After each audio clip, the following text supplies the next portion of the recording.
So if we're to live differently than the world lives, we have to understand the way the world lives.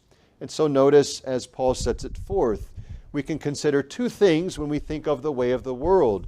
And the first thing to consider is the display of its way. What does its way look like?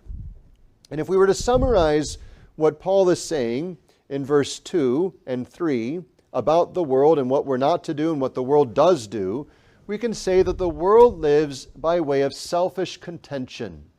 Or in one word, we can say it this way: pride. The world is proud and arrogant. Even in its humility, it's a proud humility.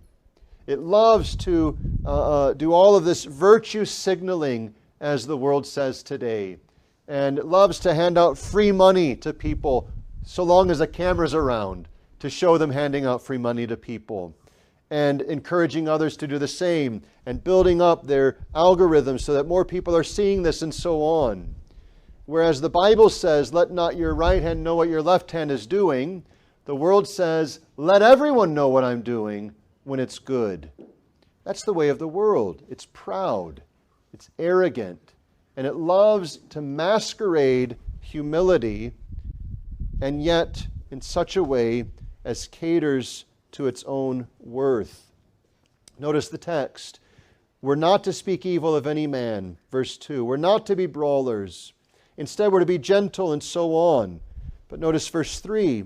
He says, we ourselves also were sometimes foolish, disobedient, deceived, serving diverse lusts and pleasures, living in malice and envy, hateful and hating one another. It's contention all around.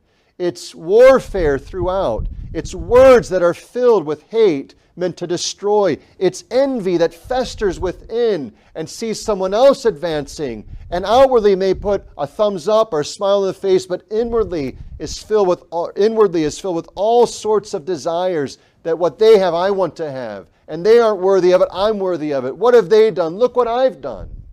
That's the way of the world. The world sees someone get a promotion and says, well, congratulations, but inwardly says, I ought to have gotten the promotion. The world sees someone get a new car and says, well, that's great, but I ought to have gotten a new car. It's envy. What is that flowing from? Sinful pride. We, of course, know that if there's contention, there's pride, as the Scriptures clearly indicate. The volleys that are hurled and the missiles sent that are meant to hurt others and attack others are actually sent from pride as its source. This is the display of the world. It's always showing forth its God, which is self.